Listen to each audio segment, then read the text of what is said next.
Hello students, कैसे हैं आप। तो आज हम लोग लेके आए हैं 11th क्लास के केमिस्ट्री का एक और बहुत बढ़िया टॉपिक। इसके बारे में हम खूब बढ़िया से पढ़ेंगे और खूब बढ़िया समझेंगे ताकि जो भी मंद बुद्धि के छात्र हैं इस टॉपिक के बारे में बढ़िया तरीके से समझ पाए। तो चलिए लेट न करते हुए पहले चैप्टर का ये टॉपिक शुरू करते हैं।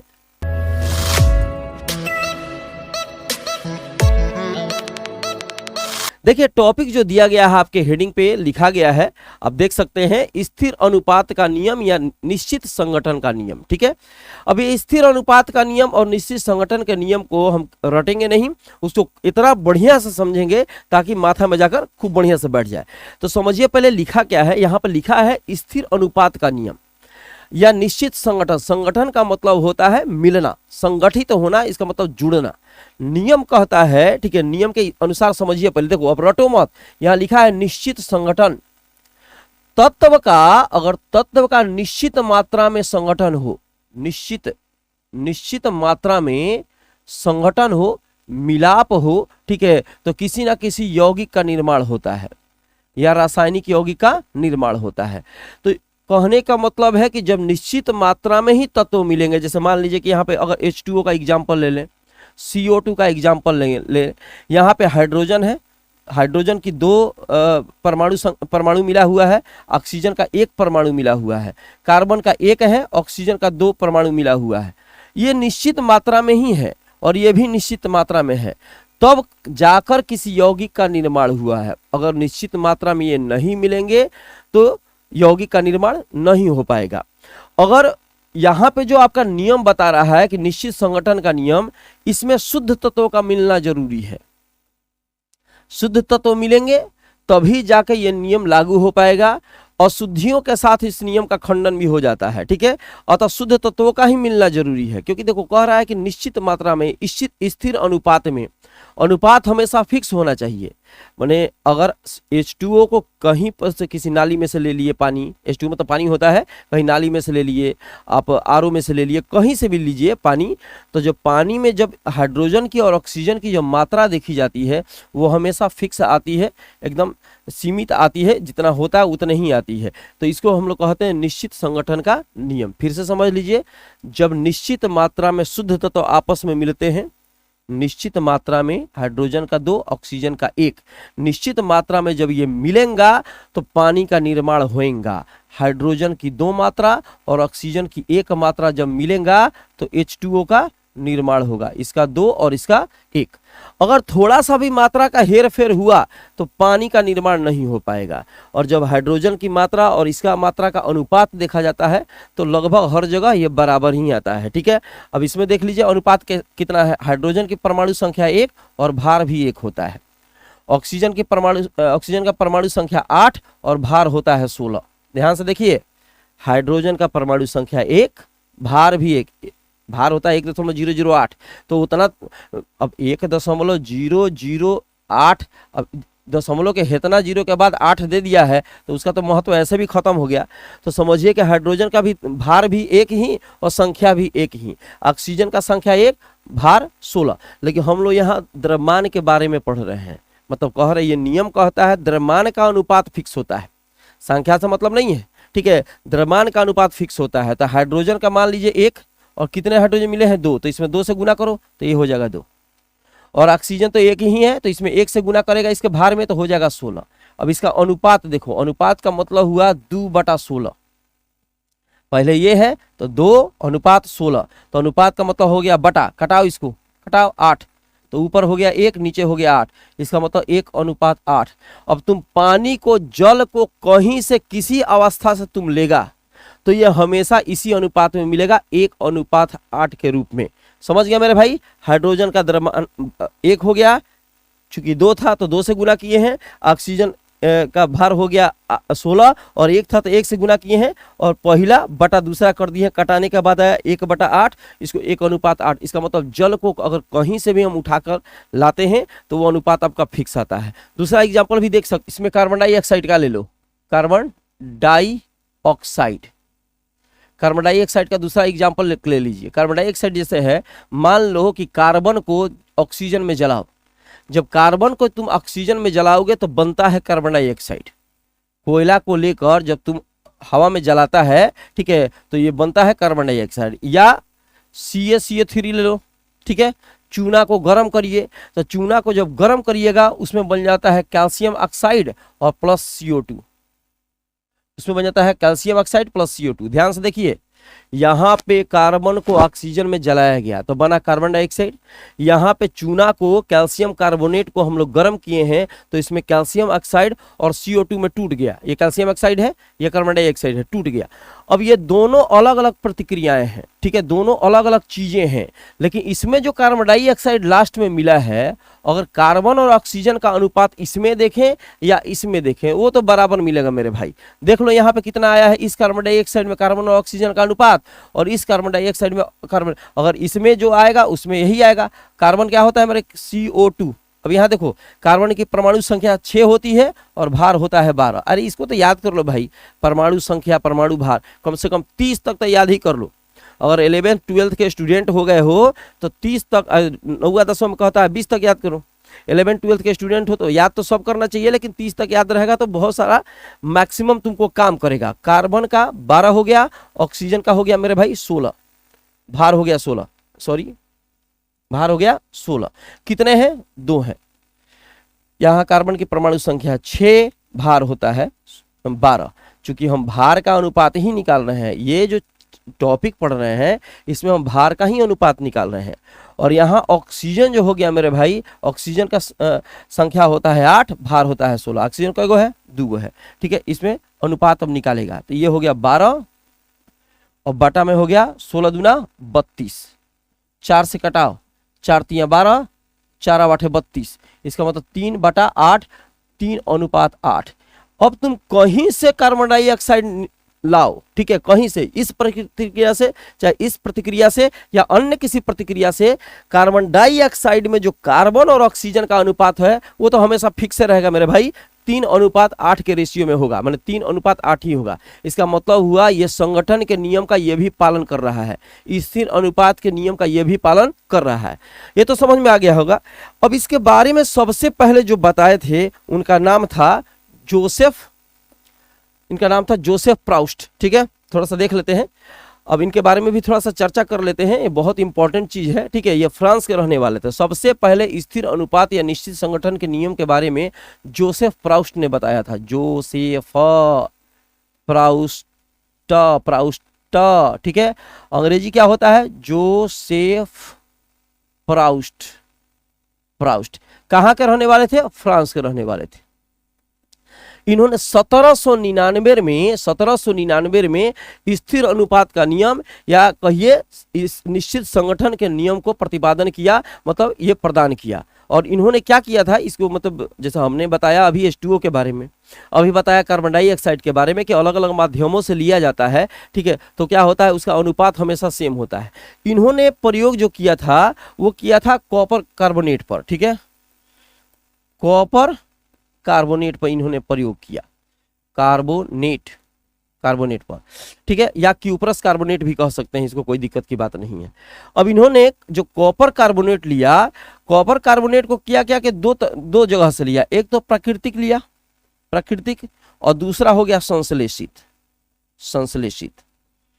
प्राकृतिक का मतलब हो गया जो प्राकृतिक से सीधे प्रदान हो रहा है। संश्लेषित का मतलब होता है कि जो मानव अलग अलग विधियों से निर्माण करता है, बनाता है, उसको हम लोग कहते हैं संश्लेषित। तो 2 तरीके का ना हो गया मेरे भाई। कॉपर कार्बोनेट को 2 तरीके से इन्होंने लिया, एक प्राकृतिक से और एक हो गया संश्लेषित विधि से। जब देखा कि कॉपर कार्बोनेट में CuCO3, ठीक है, कॉपर कार्बोनेट में कॉपर की मात्रा, कार्बन की मात्रा, ऑक्सीजन की मात्रा इस प्राकृतिक तरीके से देखा जाए तब और संश्लेषित तरीके से देखा जाए तब, दोनों ही स्थितियों में इन सब का जो अनुपात होता है वो हमेशा क्या होता है? फिक्स होता है। माने कॉपर कार्बोनेट में प्राकृतिक विधि से लीजिए तब भी कॉपर का, कार्बन का, ऑक्सीजन का जो अनुपात है यहाँ वो जितना होता है उतना ही संश्लेषित विधि से जो लिया जाता है तो कॉपर का, कार्बन का, ऑक्सीजन का, ठीक है, बाप का, दादा का, भाई का डायलॉग याद है ना। तो उसी तरह से यहाँ पर भी है, कॉपर का, कार्बन का, ऑक्सीजन का ये वैल्यू क्या होता है? फिक्स होता है। तो इन्होंने कहा कि ये निश्चित संगठन का नियम है। इतना तो समझ गया, चलो इस पर आप कुछ क्वेश्चन बना लेते हैं, ठीक है। मैंने आप खाली समझ लीजिए कि ये निश्चित अनुपात के नियम का हेर फेर है कि अगर इस विधि से बनाइए चाहे उस विधि से, ये आपका अनुपात जो होगा हमेशा बराबर होगा। क्वेश्चन है, आप क्वेश्चन देख लेते, बड़ी आसान सा क्वेश्चन है। 2.16 ग्राम धात्विक कॉपर को नाइट्रिक अम्ल के साथ गर्म कर ज्वलित करने पर प्राप्त कॉपर ऑक्साइड का भार 2.7 ग्राम पाया गया। एक अन्य विधि से देखो, एक पहली विधि है, क्वेश्चन को पहले समझेंगे, क्वेश्चन को समझ में नहीं करेगा बस किडनी में कंपन हो जाएगा। 2.16 ग्राम धात्विक कॉपर, विधि 2 है। देखो यहाँ एक अन्य प्रयोग में, इसका मतलब हुआ कि इतना से इतना जो लिखा हुआ है लाइन, उसमें एक पहला प्रयोग है और इतना से इतना लिखा हुआ है दूसरा प्रयोग है। अगर दोनों प्रयोगों में जो आंकड़े हैं, जो भार है, अगर बराबर आता है तो कहा जाता है कि यह संगठन के नियम का पालन करता है, स्थिर अनुपात के नियम का पालन करता है। तो पहला प्रयोग में देख रहे हैं, यहां से डिवाइडर खींच देते हैं, बनाने में सहूलियत होगी। थोड़ा सा ध्यान से देखिए, 2.16 ग्राम कॉपर, कॉपर जो है, कॉपर का भार जो दिया गया है, पहला प्रयोग एक ध्यान से देखने का रे बाबा। अगर ध्यान से पढ़ेगा समझेगा तो बहुत बढ़िया से समझ में आएगा, और ध्यान से नहीं पढ़ेगा, क्वेश्चन देखेगा और किडनी में कंपन हो जाए, बाप रे बाप बड़ी भारी वाला क्वेश्चन है। भारी वाला आसान वाला कुछ नहीं होता है, जो पढ़ेगा मन से उस सब का सब आसान हो जाएगा, निमन से नहीं पढ़ेगा बस किडनी में कंपन होता रहेगा, ठीक है। प्रयोग 1 में देखो, 2.16 ग्राम धात्विक कॉपर, कॉपर का जो भार दिया है, यहाँ पे देखो कोची दिया है, कॉपर का भार दिया है 2.16 ग्राम, समझिए मेरे भाई। कॉपर ऑक्साइड का भार देखो दिया है, कॉपर ऑक्साइड, अरे वर्मा ऑक्साइड कॉपर ऑक्साइड का भार, कॉपर ऑक्साइड का भार हो गया 2.7 ग्राम, ठीक है। अच्छा, तो कॉपर ऑक्साइड का भार है इतना, इसमें 2 चीजें हैं, कॉपर तो खाली है नहीं, कॉपर ऑक्साइड में कॉपर भी है और ऑक्सीजन भी है। ध्यान से देखो, कॉपर का भार है इतना, कुछ मिलाकर बनाया, तो बना क्या, कॉपर ऑक्साइड। तो कॉपर ऑक्साइड में खाली कॉपर नहीं ना है, ऑक्सीजन भी है। तो देखो तो पहले तो ऑक्सीजन का भार कितना होगा, ऑक्सीजन, इसलिए ऑक्सीजन का भार, तो ऑक्सीजन का भार होएगा मेरे भाई, इसमें से ये माइनस करेगा, मतलब कॉपर ऑक्साइड इसमें कुछ मिलाकर ये बनाया, तो इसमें से ये माइनस करेगा तब ना पता चलेगा ऑक्सीजन कितना है, 2.7 और माइनस हो गया 2.16, घटाओ यहाँ पे 2.7, 0 कर दो, 2.16 घटाने में आसान होगा, ये 4 हो गया, यहाँ पे 6 बचा, 6 में से ये 1 गया 5, ये हो गया 0.54 ग्राम, इतना आया ऑक्साइड का, ठीक है। क्या आया, ऑक्साइड का माने ऑक्सीजन का भार। फिर से समझ लीजिए, पहला प्रयोग में कह रहा है 2.16 धात्विक कॉपर को नाइट्रिक अम्ल के साथ गर्म कर ज्वलित करने पर प्राप्त कॉपर ऑक्साइड का भार इतना पाया गया। कॉपर का भार इतना है, कॉपर ऑक्साइड का भार इतना है, तो इसमें ऑक्सीजन का भार कितना, अधिक मात्रा वाले में से कम मात्रा को हम घटाए हैं तो पता चला है ऑक्सीजन का भार कितना। अब इसका परसेंटेज निकालेंगे, अगर परसेंटेज पहले वाले में और परसेंटेज दूसरे वाले में सही है तो कहेंगे कि ये स्थिर अनुपात का नियम का पालन कर लिया है, अगर सही नहीं होएगा तो कहेंगे कि स्थिर अनुपात के नियम का पालन नहीं हो रहा है। तो चलो यहाँ पे पहले इसका अनुपात निकालते हैं, कॉपर के भार का अनुपात या कॉपर का प्रतिशत, कॉपर का प्रतिशत निकाल दो मेरे भाई, ठीक है। तो प्रतिशत कैसे निकलेगा, कॉपर का भार और बटा में टोटल, ठीक है, टोटल कितना, इतना, और चूंकि इसको चेंज करना है प्रतिशत में तो 100/100। फिर से ध्यान से देखिए प्रतिशत कैसे निकाला जाता है, जैसे मान लो हो गया 5% तो 100 में 5, ठीक है, और कह दिया जाए 200 में 5% तो 5 हो जाएगा, इसके अनुसार नहीं निकालेगा, ठीक है। तो वही कंडीशन यहाँ पर भी सेम है, कैसे निकालेगा, 2.16 बटा 2.7, 100/100 गुणा करो, इसको एक काम करो, इसको जब दशमलव उड़ाना है तो 1 0 यहाँ बैठा दो, 2 अंक के बाद दशमलव, 2 अंक के बाद दशमलव, तो 216 बटा हो गया 270, 100/100। प्रतिशत में याद रखना है आपको कि नीचे वाला 100 को कभी नहीं कटाया जाता है, जब होगा तो ऊपर वाला 100 को कटाएंगे, ठीक है, तब प्रतिशत आपको प्राप्त होगा। कटा दीजिए, 1 0 से 1 0 कटा दीजिए, ठीक है, 3 से कटाओ, कट जाएगा शायद, 3 से कटाओ, 3 27 और 3 7 21, 3 दूना 6, 9 8 72, ये आ गया 80 और ये बटा में 100, ये आया 80%। कितना आया? इसका मतलब हुआ कॉपर का जो प्रतिशत है कॉपर ऑक्साइड में वो 80% का है। कितना प्रतिशत का? 80% का। अब निकालेंगे ऑक्सीजन का प्रतिशत, तो इसको थोड़ा सा हम ऊपर बढ़ाते हैं इस तरीके से, थोड़ा सा छोटा हो सकता है क्या हमारे भाई? तो ये क्वेश्चन ही छोटा हो गया, तो इसको छोटा किया जा सकता है। क्वेश्चन तो तुम देख लिया था, क्वेश्चन तो बहुत छोटा हो गया, कोई बात नहीं, हम पढ़ लेंगे इसके बाद वाला, पढ़ के बता देंगे क्या क्या लिखा है। इसके पहले वाला स्क्रीनशॉट ले लेना मेरे भाई, और स्क्रीनशॉट लेकर ये क्वेश्चन को देख लेना, ठीक है। चलो इसमें देखो, अब क्या करेंगे हम, एक तो निकाल दिया हमने कॉपर का, अब ऑक्सीजन का प्रतिशत, तो कैसे निकालेंगे ऑक्सीजन का प्रतिशत? ऑक्सीजन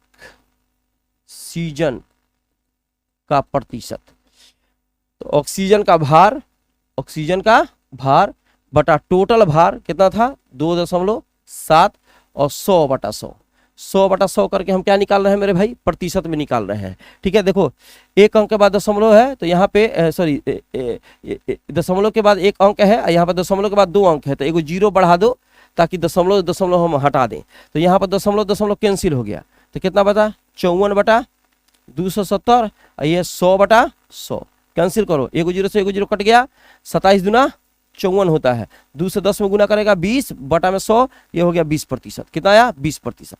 ये पहले मेथड से निकला जब ये कह रहा था कि 2.16 ग्राम धात्विक कॉपर को नाइट्रिक अम्ल के साथ गर्म करने पर, ज्वलित करने पर प्राप्त कॉपर ऑक्साइड का भार 2.7 ग्राम पाया गया, तब का ये कंडीशन है, ठीक है।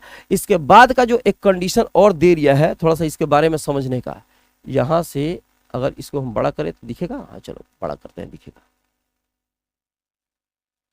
अब तुम देखो ये वाला, इसके पहले वाला तुम लोग स्क्रीनशॉट इसका ले लेना मेरे भाई, इसका स्क्रीनशॉट जरूर ले लेना, ठीक है। इसमें अब क्वेश्चन कर रहा है कि एक अन्य प्रयोग में 1.15 ग्राम कॉपर ऑक्साइड अपचयित होकर 0.92 ग्राम कॉपर प्रदान किया। अच्छा, इसमें भी अब तुमको क्या निकालना है? प्रतिशत निकालेंगे। अगर दोनों में प्रतिशत की मात्रा बराबर आ गई तो कहेंगे संगठन का नियम का पालन कर दिया है, अगर नहीं आएगा तो कहेंगे संगठन के नियम पालन नहीं करिए। ये तो उतार लो स्क्रीनशॉट। एगो को याद रखना कि ऑक्सीजन वाला आया, चलो यहाँ पे लिख देते हैं, ऑक्सीजन वाला जो आया वो 20% आया। अच्छा, और जो कॉपर वाला आया वो 80% आया। अब दूसरा प्रयोग में हम निकाल रहे हैं, चलो इसको मिटाते हैं। अभी तो इसकी जरूरत थी मेरे भाई ठाकुर की, चलो इसकी जरूरत है, इसकी जरूरत है तबे तो निकलेगा। अब प्रयोग 2 देखेंगे, चलिए प्रयोग संख्या 2 देखो, तो प्रयोग 2 में आओ। ये प्रयोग 1 था मेरे भाई, अब प्रयोग 2। यहां पे जो है एक अन्य प्रयोग में 1.15 ग्राम कॉपर ऑक्साइड। अब कॉपर ऑक्साइड जो तुमको दे दिया है, कॉपर ऑक्साइड दिया है मेरे भाई 1.15 ग्राम होकर 0.92 ग्राम कॉपर प्रदान किया। अच्छा, कॉपर की मात्रा कितनी हो गई? कॉपर की मात्रा कितनी है मेरे भाई? प्रदान किया 0.92 ग्राम। उसके बाद इसमें ऑक्सीजन नहीं दिया है, फिर ध्यान से देखने का और समझने का बढ़िया तरीके से। बोल दिया है कॉपर ऑक्साइड इतना, कॉपर की मात्रा इतना, तो ऑक्सीजन का कितना होगा मेरे भाई? अरे इसके जैसा पहले निकाला था उसी की तरह से निकाल रहे हैं बॉस।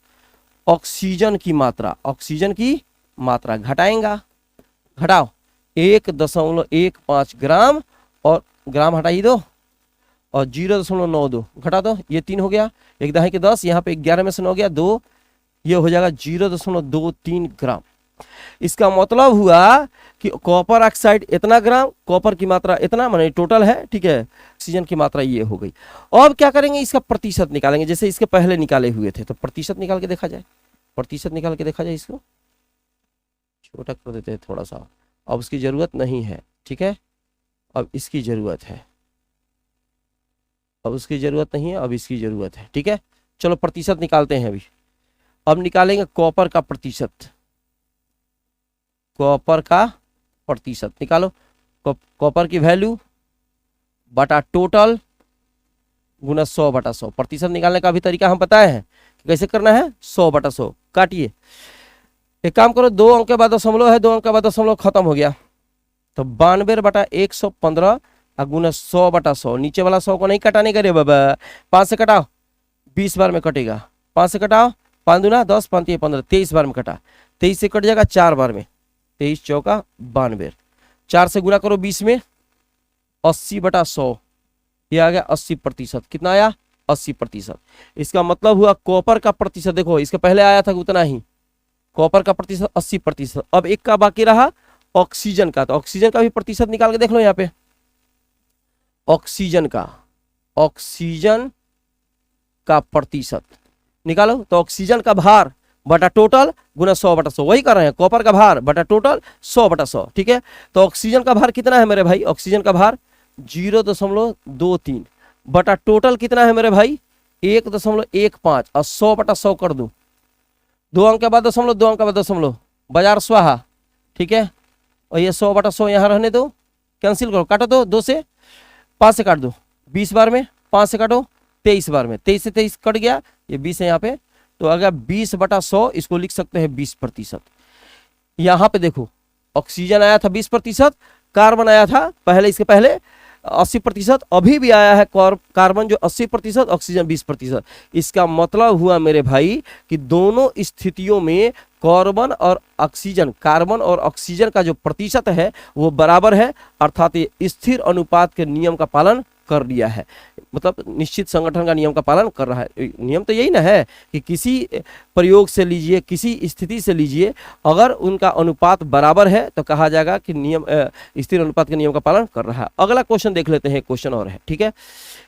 यदि स्थिर संगठन का नियम सत्य हो तो 1.5 ग्राम कैल्शियम कार्बोनेट, अब यहाँ देखो कैल्शियम कार्बोनेट दिया गया है, समझो पहले, उपस्थित कैल्शियम, कार्बन तथा ऑक्सीजन का द्रव्यमान कितना होगा? कैल्शियम कार्बोनेट के नमूने में कैल्शियम का 40% है, कार्बन का 12% है, ऑक्सीजन का है 48%। क्वेश्चन को ध्यान से समझिए, एकदम खूब बढ़िया समझा देंगे इसको। क्वेश्चन दिया है स्थिर संगठन का नियम सत्य हो, मतलब अगर सत्य हो तो उस कंडीशन से कैल्शियम कार्बोनेट दिया है मेरे भाई, इसका दिया है 1.5 ग्राम, इसकी मात्रा दिया गया है, ये प्रतिशत नहीं है, ये मात्रा दिया गया है। और इसमें कह रहा है कि इसमें जो कैल्शियम का जो प्रतिशत है वो 40% है, ठीक है। कार्बन का जो प्रतिशत है वो 12% है, ऑक्सीजन का जो प्रतिशत है वो 48% है, ठीक है।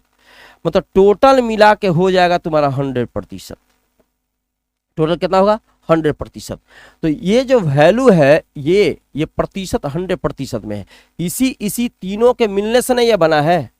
और ये ग्राम नहीं बोल रहा है, परसेंट कह रहा है। मैंने अगर मान लो कि 5 kg में कोई कहे कि 2% हमको दे दो, तो उसमें भी हो सकता है, उसका थोड़ा सा वैल्यू अलग होगा, ठीक है। 100 kg में कहे कि 2% दे दो, तो उसमें वैल्यू अलग होगा, ठीक है। मैंने 2% 1 करोड़ का भी हो सकता है, 1 अरब का भी हो सकता है, 1 लाख का भी हो सकता है, सबका वैल्यू अलग अलग होएगा, ठीक है। यहाँ पर भी आपको यहाँ ग्राम दिया है, लेकिन कह रहा है कि इसमें कैल्शियम का जो प्रतिशत है 40%, का मतलब 40 से नहीं है, 40% है। अब कितना होगा वही तो निकालना है। कार्बन का 12%, ऑक्सीजन का 48%, टोटल को जोड़ा 100%, कैल्शियम कार्बोनेट आपका 100% है, ठीक है।